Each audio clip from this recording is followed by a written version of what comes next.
परिचय। छात्रों, हम सभी सरल रेखाओं के बारे में जानते हैं। क्या कोई बता सकता है कि इन्हें किसने शामिल किया? ठीक है, मैं बताता हूं। रेखा या सरल रेखा के विचार को प्राचीन गणितज्ञों द्वारा अपनाया गया। यूक्लिड उन्हीं में से एक थे। अध्यापक जी, उन्हें सरल रेखा को अपनाने की आवश्यकता क्यों पड़ी? बच्चों, नगण्य चौड़ाई और गहराई वाली सीधी वस्तुओं को प्रदर्शित करने के लिए उन्होंने सरल रेखा को अपनाया। यूक्लिड ने एक रेखा को लंबाई कम चौड़ाई के रूप में परिभाषित किया और आधारभूत गुणधर्मों के रूप में ऐसे कई सिद्धांत प्रस्तुत किए जो सिद्ध नहीं हो पाए, जिनसे उन्होंने ज्यामिति की रचना की। क्या आपको पता है कि हम उस ज्यामिति को क्या कहते हैं?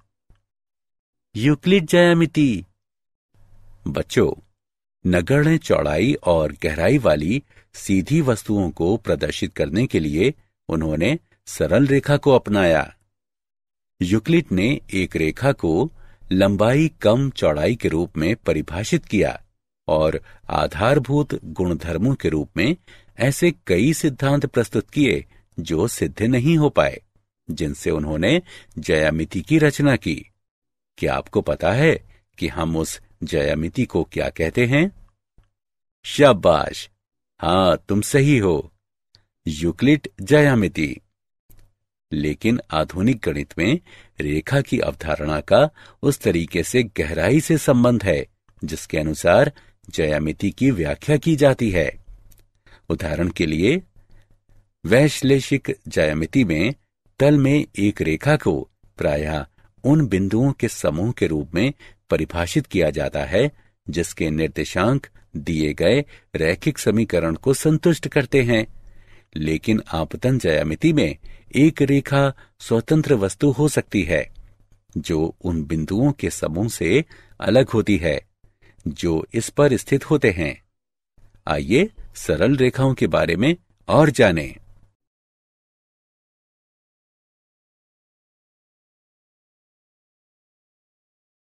उद्देश्य। इस पाठ के अंत में आप निम्न करने में सक्षम हो जाएंगे। ढाल अंताखंड रूप की व्याख्या करना। अंताखंड रूप की व्याख्या करना। लंब रूप को जानना। एक रेखा के व्यापक समीकरण को लिखना। एक बिंदु से रेखा की दूरी ज्ञात करना। दो समांतर रेखाओं के बीच की दूरी ज्ञात करना।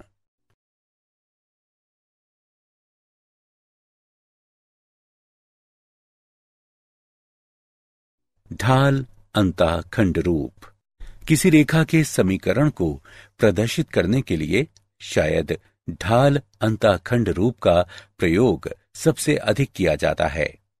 ढाल अंताखंड रूप के प्रयोग में समर्थ होने के लिए आपको निम्न करने की जरूरत है। एक रेखा की ढाल ज्ञात करना और रेखा का y अंताखंड ज्ञात करना।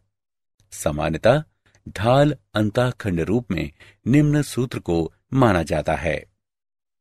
y बराबर mx जमा b, जहां m रेखा की ढाल है और b y अंताखंड है।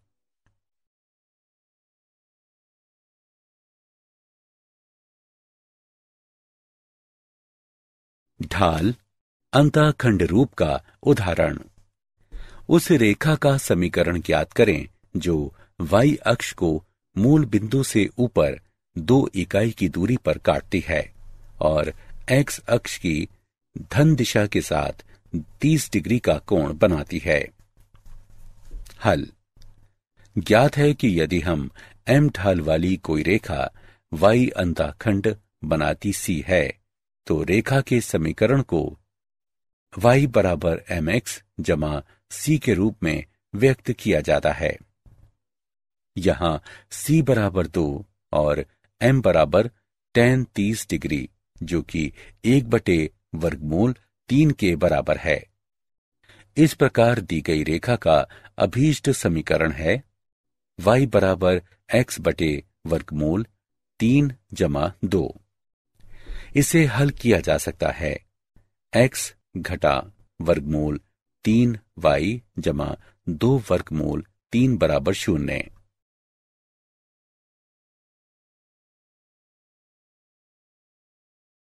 अंतःखंड रूप। रेखा का अंतःखंड रूप दोनों अक्षों के अंतःखंडों पर आधारित रेखाखंड का समीकरण होता है। x अक्ष और y अक्ष पर क्रमशः a और b अंतःखंड बनाने वाली रेखा का समीकरण है। x बटे a जमा y बटे b बराबर 1। a x अंतःखंड है, b y अंतःखंड है। a और b अशून्य होने चाहिए।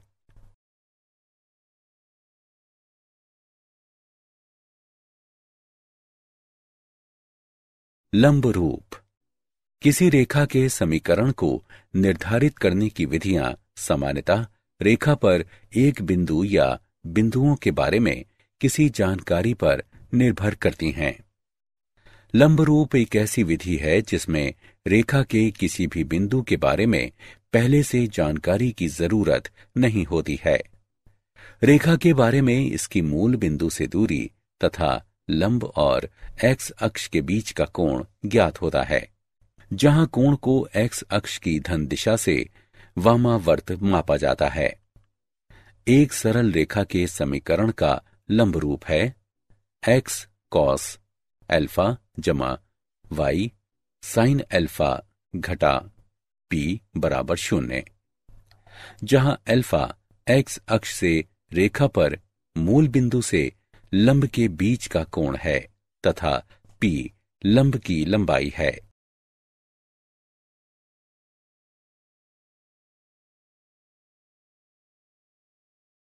लंब रूप का उदाहरण।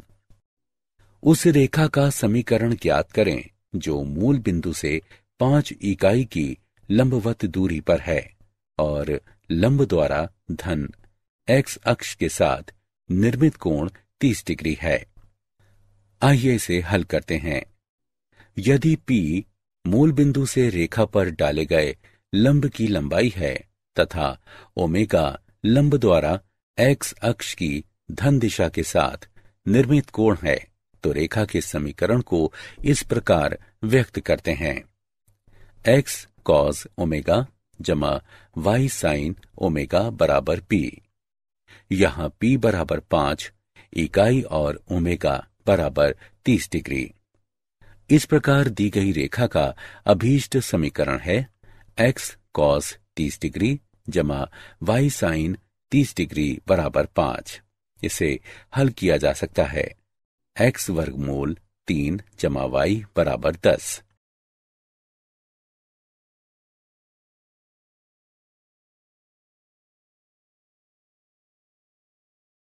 रेखा का व्यापक समीकरण ax जमा by जमा c बराबर 0 रूप की कोई समीकरण जहां a और b एक साथ 0 नहीं है व्यापक रैखिक समीकरण या रेखा का व्यापक समीकरण कहलाता है। व्यापक समीकरण के विविध रूप। ढाल अंतःखंड रूप। यदि b 0 के बराबर नहीं है तो ax जमा by जमा c बराबर 0 को इस प्रकार लिखा जा सकता है y बराबर घटा a x बटे b घटा c बटे b, या y बराबर mx जमा स्मॉल c, जहां m बराबर घटा a बटे b, स्मॉल c बराबर घटे c बटे b, y अंतःखंड है। यदि b बराबर 0 तो x बराबर घटा c बटे a बराबर x अंतःखंड है, जो कि एक ऊर्ध्वाधर रेखा है जिसकी ढाल अपरिभाषित है। अंतःखंड रूप। यदि c 0 के बराबर नहीं है तो ax जमा by जमा c बराबर 0 को इस प्रकार लिखा जा सकता है, या x बटे a जमा y बटे b बराबर 1, जहां a बराबर घटा c बटे a बराबर x अंताखंड, b बराबर घटा c बटे b बराबर y अंताखंड।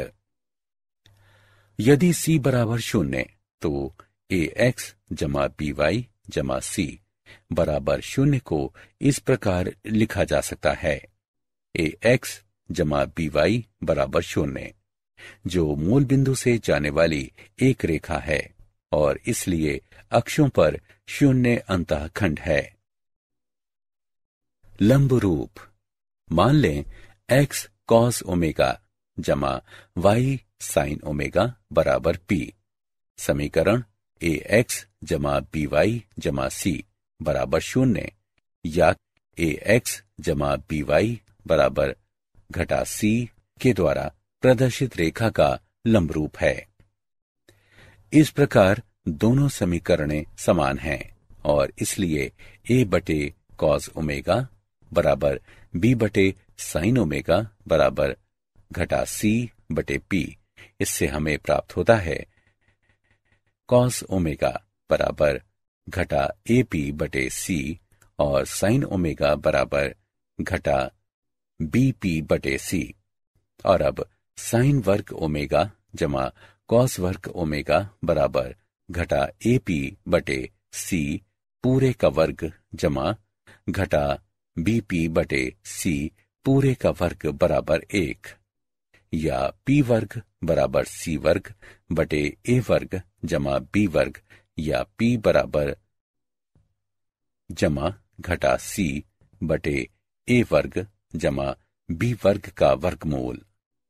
इसलिए cos ओमेगा बराबर जमा घटा a बटे a वर्ग जमा b वर्ग का वर्गमूल और sin ओमेगा बराबर जमा घटा b बटे a वर्ग जमा b वर्ग का वर्गमूल। इस प्रकार समीकरण ax जमा by जमा c बराबर 0 का लंब रूप है। x cos ओमेगा जमा y sin ओमेगा बराबर p, जहां cos ओमेगा बराबर जमा घटा a बटे a वर्ग जमा b वर्ग का वर्गमूल, sin ओमेगा बराबर जमा घटा b बटे a वर्ग जमा b वर्ग का वर्गमूल तथा p बराबर जमा घटा c बटे a वर्ग जमा b वर्ग का वर्गमूल।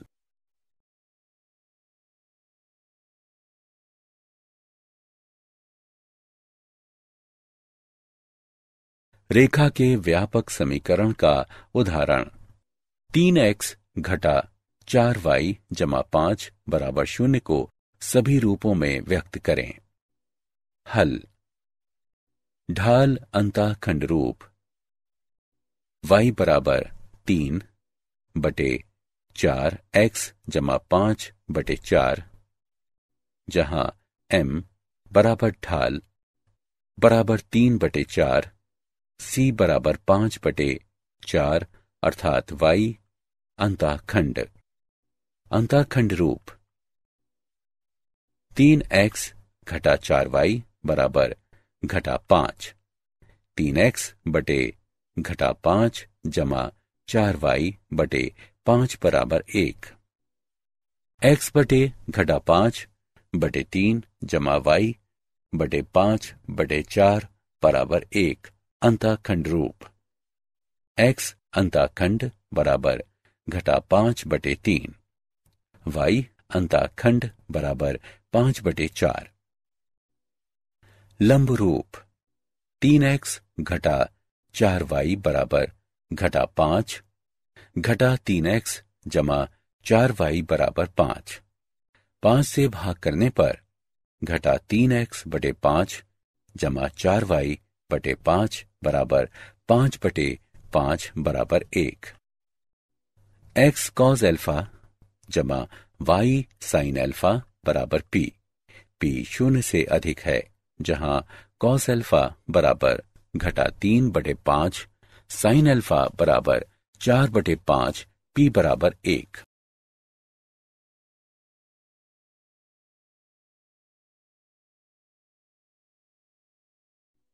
रेखा 3x घटा 4y जमा 2 बराबर 0 के समांतर और बिंदु घटा 2 3 से जाने वाली रेखा का समीकरण ज्ञात करें। हल। दी गई रेखा का समीकरण है 3x घटा 4y जमा 2 बराबर 0 या y बराबर 3x बटे 4 जमा 2 बटे 4 या y बराबर 3x बटे 4 जमा 1 बटे 2, जो y बराबर mx जमा c रूप की है। दी गई रेखा की ढाल 3 बटे 4 है। ज्ञात है कि समांतर रेखाओं की ढालें समान होती हैं, इसलिए दूसरी रेखा की ढाल है m बराबर 3 बटे 4। अब उस रेखा का समीकरण जिसकी ढाल 3 बटे 4 है और जो बिंदु घटा 2 3 से गुजरती है, 3x घटा 4y जमा 18 बराबर 0।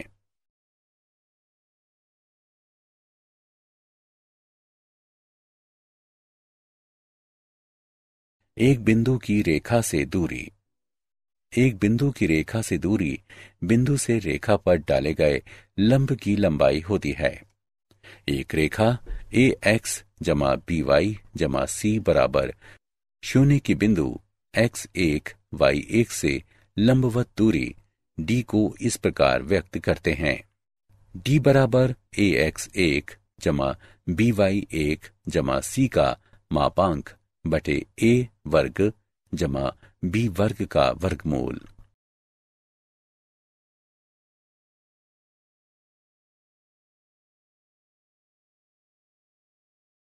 उदाहरण, बिंदु 3 घटा 5 की रेखा 3x घटा 4y घटा 26 बराबर 0 से दूरी ज्ञात करें। हल। दी गई रेखा है 3x घटा 4y घटा 26 बराबर 0। इसे 1 नाम दें।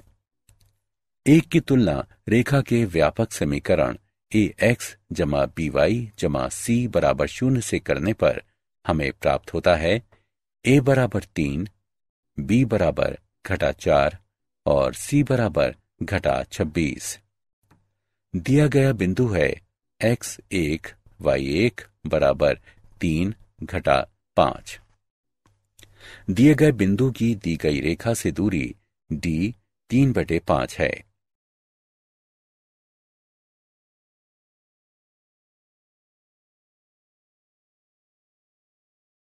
दो समांतर रेखाओं के बीच की दूरी। दो समांतर रेखाओं y बराबर mx जमा c1 और y बराबर mx जमा c2 के बीच की दूरी को इस प्रकार व्यक्त करते हैं। d बराबर c1 घटा c2 का मापांक बटे 1 जमा m वर्ग का वर्गमूल। यदि रेखाएं व्यापक रूप में हों, अर्थात ax जमा by जमा c1 बराबर 0 और ax जमा by जमा c2 बराबर 0, तो उनके बीच की दूरी है d बराबर c1 घटा c2 का मापांक बटे a वर्ग जमा b वर्ग का वर्गमूल। उदाहरण, समांतर रेखाओं 3x घटा 4y जमा 7 बराबर 0 और 3x घटा 4y जमा 5 बराबर 0 के बीच की दूरी ज्ञात करें। हल।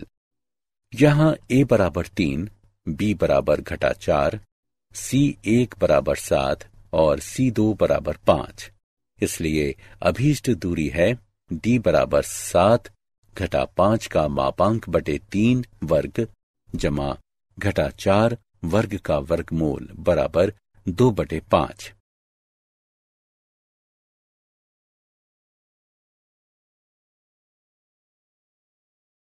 क्या आप जानते हैं, दो रेखाओं का प्रतिच्छेद बिंदु, मान लें दो रेखाओं के समीकरण हैं a1 x जमा b1 y जमा c1 बराबर 0। इसे 1 नाम दें। और a2x जमा b2y जमा c2 बराबर 0। इसे 2 नाम दें। मान लें कि ये दोनों रेखाएं एक बिंदु P x1 y1 पर प्रतिच्छेद करती हैं। तब x1 y1 दी गई समीकरणों में से प्रत्येक को संतुष्ट करता है। इसलिए a1 x1 जमा b1 y1 जमा c1 बराबर 0 और a2 x1 b2 y1 जमा c2 बराबर 0। वज्र गुणन द्वारा इन दोनों को हल करने पर हमें प्राप्त होता है।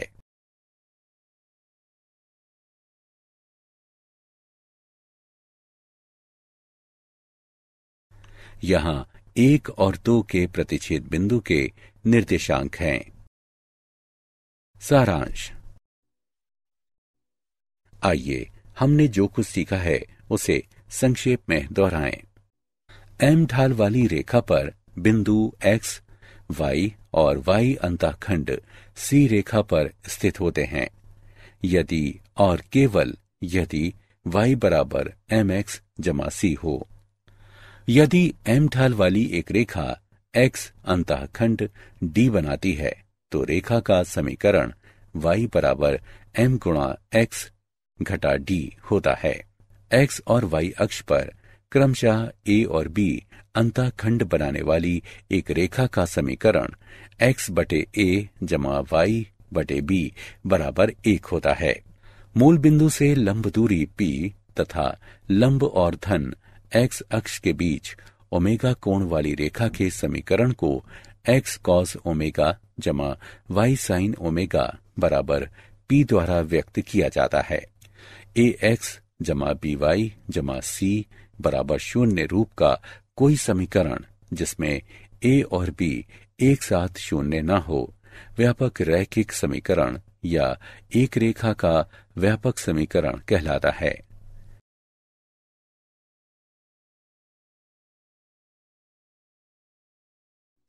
एक रेखा ax जमा by जमा c बराबर 0 की एक बिंदु x1 y1 से लंबवत दूरी को इस प्रकार व्यक्त करते हैं।